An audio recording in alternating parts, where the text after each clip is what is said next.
Hello, I'm Dr. Annadale, and I teach philosophy at Mount St. Mary's University and Seminary in Emmitsburg, Maryland. Our text today is one paragraph from section 4 of Fides et Ratio, Pope John Paul II's 1998 encyclical on the relation between faith and reason. Here is the text. Through philosophy's work, the ability to speculate, which is proper to the human intellect, produces a rigorous mode of thought.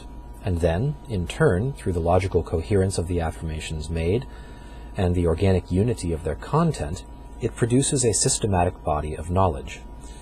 In different cultural contexts and at different times, this process has yielded results which have produced genuine systems of thought. Yet, often enough in history, this has brought with it the temptation to identify one single stream with the whole of philosophy. In such cases, we are clearly dealing with a philosophical pride, which seeks to present its own partial and imperfect view as the complete reading of all reality. In effect, every philosophical system, while it should always be respected in its wholeness, without any instrumentalization, must still recognize the primacy of philosophical inquiry, from which it stems and which it ought loyally to serve. Now let's take a close look at three claims in that final sentence. The claim first, that philosophical systems are to be respected.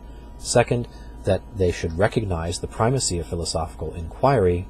And third, that the reason for this is that philosophical systems stem from and must serve philosophical inquiry. So first, we must respect every philosophical system in its integrity and its wholeness. I take John Paul here to be saying that we should not neglect the fact that every system claims to give answers to the big questions. It attempts to provide an entire system for addressing the whole of reality.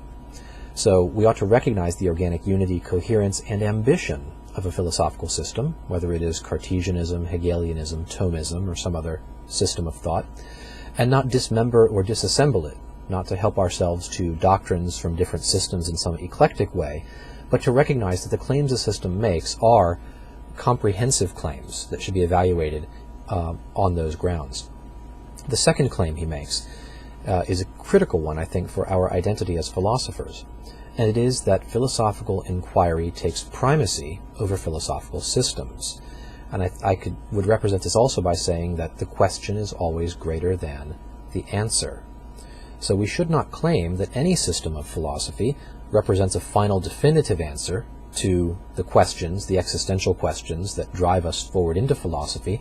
John Paul identifies this with a kind of pride, an intellectual and philosophical pride. I think we would be doing this if we were to regard a system as a final closed body of doctrine. This would render it, I think, a dead and not a living system. It would be missing the spark of inquiry that makes philosophy live. It would be missing the Socratic spirit that is the origin and I think the fundamental driver of philosophy. Earlier in the same section, John Paul speaks of wonder as the origin of philosophy. Later in the encyclical, in section 18, he makes a claim that I think supports this interpretation. In section 18, he writes, "Reason must realize that human knowledge is a journey which allows no rest, and such a path is not for the proud, who think that everything is the fruit of personal conquest." So a dead system, in the sense I've described, would be equivalent to stopping on the journey of human knowledge, to announcing that we've reached our destination, we are no longer philosophical pilgrims, but have arrived at the final definitive answer. And this is the danger that the Pope warns against. The third claim he makes in this last sentence is that the reason for inquiry's primacy is that systems originate in and ought to serve philosophical inquiry, so that even the most complex answer must never forget the question. We must be philosophers in the Socratic mode, driven by wonder toward the best possible but still incomplete understanding. So I take John Paul here to be counseling modesty, an openness to challenge and questioning. Even a system as magnificent and true as Thomism must retain this orientation to philosophical inquiry, this recognition that it is on the way towards truth. As Christians, we would believe that this truth is the final truth about human reality, will only be revealed to us in the next life and will be known to us through the person of Jesus Christ. But even as philosophers working with natural reason, we recognize this pilgrim status that the philosopher has in the style of Socrates. Any philosophical system must be an achievement on the way towards truth, not a final destination or a fixed body of doctrine to be memorized. And I think this is a danger that students can fall into, asking for a list of propositions to memorize or a system of thought to take off the shelf and load into their heads so they can regard themselves as knowledgeable.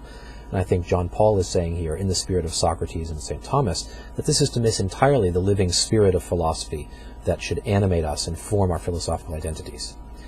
This, I think, is the spirit in which St. Thomas wrote, and it should be the spirit in which we learn and discuss his work and all other philosophical doctrines. That's the end of my commentary on this text. Thanks for watching today. Goodbye.